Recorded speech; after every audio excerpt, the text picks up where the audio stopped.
نحمده ونصلي على رسوله الكريم اما بعد فاعوذ بالله من الشيطان الرجيم بسم الله الرحمن الرحيم أأنتم أشد خلقا أم السماء بناها رفع سمكها فسواها وأغطش ليلها وأخرج ضحاها۔ پارہ نمبر 30 سورہ النازعات، رکوع 2، آیات نمبر 27 تا 39۔ اَأَنْتُمْ أَشَدُّ خَلْقًا، مذکورہ آیتوں میں منکرین قیامت کے سوال کا جواب ہے، جو وقوع قیامت کو بعید سمجھتے ہیں، مشکل محال اور ناممکن سمجھتے ہیں۔ تو ان بدبختوں کے لیے ایک عقلی اور الزامی جواب ہے کہ اَأَنْتُمْ أَشَدُّ خَلْقًا، کیا خلقت میں، پیدائش میں تمہیں پیدا کرنا فی نفسہ ہی زیادہ دشوار ہے، یا آسمان کا پیدا کرنا دشوار ہے؟ فی نفسہ ہی کا قید ہم نے اسی لیے لگایا کہ اللہ رب العالمین کی طرف قدرت کی نسبت اور خلقت کی نسبت جو ہے اس میں تو تساوی ہے، چھوٹی چیز ہے یا بڑی چیز ہے، اللہ کے لیے اس کی خلقت اور پیدائش یکساں ہے، برابر ہے۔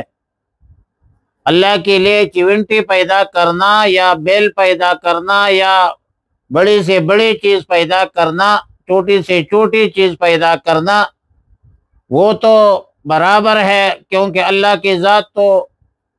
کن فیکون ذات ہے، اور اللہ رب العالمین کا جو قدرت ہے وہ کامل ہے۔ وعلی کل حال، لیکن ظاہراً انسانوں کی نظر میں آسمان کا پیدا کرنا انتہائی زیادہ دشوار ہے، مشکل ہے۔ جب اللہ رب العالمین نے اپنے قدرت کاملہ سے آسمان کو پیدا کیا، تو تمہارا دوبارہ پیدا کرنا اللہ کے لیے کیا مشکل ہے؟ اللہ رب العالمین تو قادر مطلق ذات ہے۔ رفع سمکہا فسواہا، یہ جملہ آسمان پیدا کرنے کی کیفیت کا بیان ہے کہ اللہ رب العالمین نے آسمان کو اسی طرح بنایا ہے کہ اس کے چھت کو بلند فرمایا ہے، بلکہ بغیر عمد ترونہا، بغیر ستون کے آپ اس کو دیکھ رہے ہیں، چھت ہے، ستون نہیں ہے۔ اور پھر فسواہا، اس کو درست کیا تاکہ کہیں پر شقوق تو نہیں ہے، فطور تو نہیں ہے، پٹا ہوا تو نہیں ہے، یا جوڑ پیون تو نہیں ہے۔ تو آپ دیکھ رہی ہے کہ آسمان میں نہ کوئی شقوق ہے، نہ فطور ہے، نہ پٹا ہوا ہے، نہ اس میں کوئی سوراخ ہے۔ فسواہا، اللہ نے ٹھیک ٹھاک پیدا فرمایا ہے، بغیر عمد ترونہا، بغیر ستون کے آپ اس کو دیکھ رہے ہیں۔ اور آسمان کی طرف، آسمان کی جو طرف ہے، رات کی تاریک بنایا۔ وَأَغْطَشَ لَيْلَهَا وَأَخْرَجَ ضُحَاهَا، تاریک کر دیا اس کی رات کو۔ وَأَخْرَجَ ضُحَاهَا، اور نکالی اس کے روشنی کو۔ ظاہر ہے کہ دن اور رات کی نسبت اس لیے کی کہ دن رات کا تعلق غروب آفتاب سے ہے، طلوع آفتاب سے ہے، اور یہ اوپر ہے آسمان میں۔ وَالْأَرْضَ بَعْدَ ذَلِكَ دَحَاهَا، اس کے بعد زمین، آسمان کے خلقت کے بعد زمین کو بچھایا۔ وَالْأَرْضَ مَدَدْنَاهَا، والارض بعد ذلك دحاها، زمین کو بچھونا بنایا ہے، زمین کو بچھایا ہے اور بچھا کر زمین سے پانی اور چارہ نکالا، اخرج منها ماءها ومرعاها،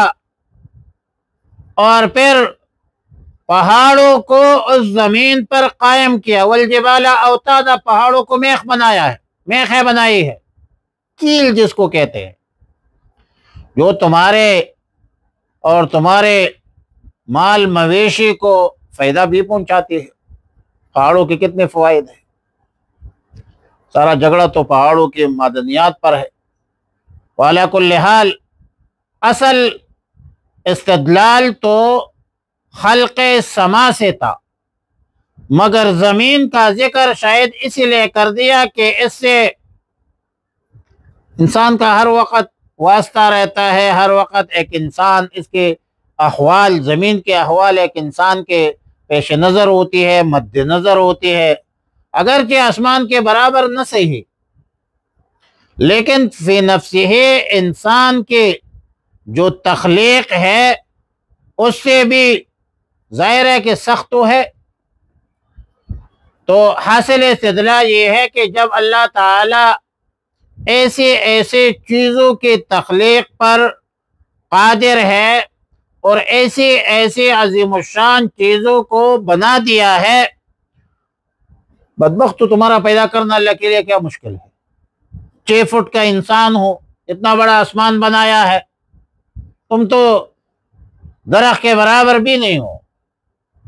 اللہ کے لیے پیدا کرنا کیا مشکل ہے؟ اَأَنْتُمْ أَشَدُّ خَلْقًا أَمِ السَّمَاءُ بَنَاهَا۔ اور جب وہ قیامت آئے گی فَإِذَا أَجَاءَتِ الطَّامَّةُ الْكُبْرَى، بعد الموت کے بعد جب محاذات شروع ہو جائے اور مجازات شروع ہو جائے اور پھر وہاں قیامت کے احوال شروع ہو جائے، تو پھر وقوع قیامت اور صحت وقوع قیامت اور قیامت کا امکان جب ثابت ہو گیا ہے تو ایک بڑا ہنگامہ آئے گا، جاءت الطامۃ الکبریٰ، بہت بڑا ہنگامہ ہوگا، اور انسان کے لیے، انسان جو ہے وَإِذَا جَاءَتِ الطَّامَّةُ الْكُبْرَى يَوْمَ يَتَذَكَّرُ الْإِنسَانُ مَا سَعَىٰ، انسان یاد کرے گا دنیا میں انسان نے جو کوشش کی ہے، وہ سب چیزیں جو ہے وہ ظاہر ہو جائے گی، سامنے آ جائے گی، اور پھر حالات یہ ہوگی کہ فَأَمَّا مَنْ طَغَىٰ وَأَثَرَ الْحَيَاةَ الدُّنْيَا فَإِنَّ الْجَحِيمَ هِيَ الْمَأْوَىٰ، جس شخص نے حق سے روگردانی کی، سرکشی کی، طغیان اختیار کیا، اور طغیان تو یہ کہ آخرت کو بھول گئے، آخرت کی طرف کوئی توجہ نہیں ہے، اور دنیا کو، دنیاوی زندگی کو ترجیح دی، ایسے لوگوں کے لیے، ایسے لوگوں کا ٹھکانہ جو ہے وہ جہنم ہے۔ طغیان کا جو معنی ہے بئی مقام کہ اللہ تعالیٰ کے احکامات اور رسول اللہ صلی اللہ علیہ وسلم کی تعلیمات کی پابندی کے بجائے اپنے خواہشات کے مطابق زندگی بسر کی، سرکشی اختیار کی، جو کھایا جو پیا، حلال حرام کی تمیز نہیں ہے، کوئی فرق نہیں ہے، دنیا کے خواہشات اور دنیا کے معاملات میں ایسے غرق ہو گئے کہ آخرت کو بھول چکے ہیں۔ اور جب ایسا کوئی کام کرے گا تو ظاہر ہے دنیا میں تو اس کو، شرابی کو شراب سے، منشیات والوں کو اور بے حیائی فحاشی عریانی والوں کو اللہ کے نافرمانی میں لذت تو ایک حد تک ہوگی جو شیطان میسر کرتا ہے، مگر ظاہر ہے کہ آخرت کے میں اسباب عذاب تیار کر رہے ہیں، ایسے لوگوں کے لیے آخرت میں عذاب مقرر ہے۔ ان بدبختوں نے دنیا میں دنیاوی لذات میں لذتوں کو ترجیح دے کر آخرت کی فکر کو نظر انداز کیا، آخرت کو نظر انداز کیا۔ کوئی پتہ نہیں ہے کہ ہمیں کس نے پیدا کیا ہے، کس مقصد کے لیے پیدا کیا ہے، اپنے مقصد زندگی کو بھول چکے ہیں۔ تو ایسے لوگوں کے لیے، ایسے شخصوں کے لیے، ایسے اشخاص کے لیے جہیمن ہی المأویٰ ہے، اور فإن الجحیم ہی المأویٰ، جہنم ایسے لوگوں کا ٹھکانہ ہے۔ وعلی کل حال سرکش، نافرمان، باغی، جو دنیا کی لذات میں غرق ہے، اللہ کے احکامات، رسول اللہ صلی اللہ علیہ وسلم کی تعلیمات بھول چکے ہیں، دنیا کی مستی میں مست ہے اور آخرت کی کوئی فکر نہیں ہے۔ ظاہر ہے کہ دنیا کی یہ جو زندگی ہے یہ تو عارضی زندگی ہے، یہ تو فانی زندگی ہے، یہ تو ختم ہونے والی زندگی ہے۔ بھائی ہم نے مرنا ہے، سب نے مرنا ہے۔ کل من علیہا فان، کل نفس ذائقۃ الموت، الموت قدح کل نفس شاربها والقبر باب کل نفس داخلها۔ آیت چمن میں تیرے سیر گلشن کر چلے، سنبھال مالی باغ اپنا، ہم تو اپنے گھر چلے۔ ہم نے مرنا ہے، سب نے مرنا ہے، کسی کو کوئی پتہ نہیں ہے کہ کب مرنا ہے، کسی کے پاس کسی قسم کی سرٹیفکیٹ نہیں ہے، سند نہیں ہے، کتنی عمر ہماری باقی ہے۔ ہم نے مرنا ہے، دوبارہ زندہ ہونا ہے، اللہ کے بارگاہ میں پیش ہونا ہے، نظام عدل قائم ہوگی۔ کامیاب ہے، کامران ہے وہ لوگ جو اللہ رب العالمین کے احکامات اور رسول اللہ مبارک صلی اللہ علیہ وسلم کی سنتوں پر، تعلیمات پر عمل کرے۔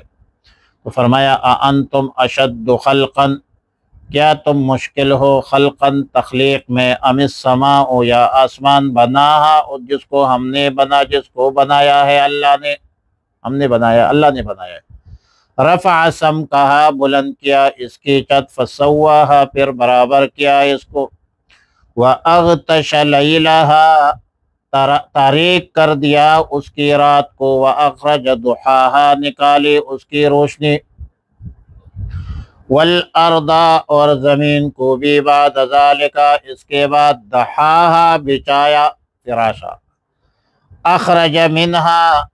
نکالا اس سے، ماءہا، اس کا پانی، ومرعاہا، اس کا چارہ، والجبال ارساہا، پہاڑوں کو خوب جما دیا، متاعا لکم،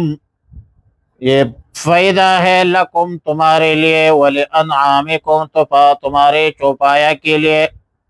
فَإِذَا جَاءَتِ الطَّامَّةُ الْكُبْرَى، پھر جب آ جائے گا وہ حادثہ بڑا، یوم یتذکر الانسان ما سعی، جس دن یاد کرے گا انسان ما سعی، جو کچھ اس نے کوشش کی ہے، وبرزت الجحیم لمن یری، سامنے لائی جائے گی دوزخ، لمن یری، ہر دیکھنے والے کے لیے، فَأَمَّا مَنْ طَغَى، پس جس نے سرکشی کی، وَآثَرَ الْحَيَاةَ الدُّنْيَا، اور ترجیح دی اس نے دنیا کی زندگی کو، فَإِنَّ الْجَحِيمَ هِيَ الْمَأْوَى، تو بلا شبہ دوزخ ہی اس کا ٹھکانہ ہے۔ اللہم احسن عاقبتنا فی الامور کلہا، واجرنا من خزی الدنیا وعذاب الآخرہ، اللہم وفقنا لما تحب وترضى، وصلی اللہ علی النبی الامی الکریم وعلی آلہ الطیبین واصحابہ الطاہرین وعلی من تبعہم بإحسان الی یوم الدین۔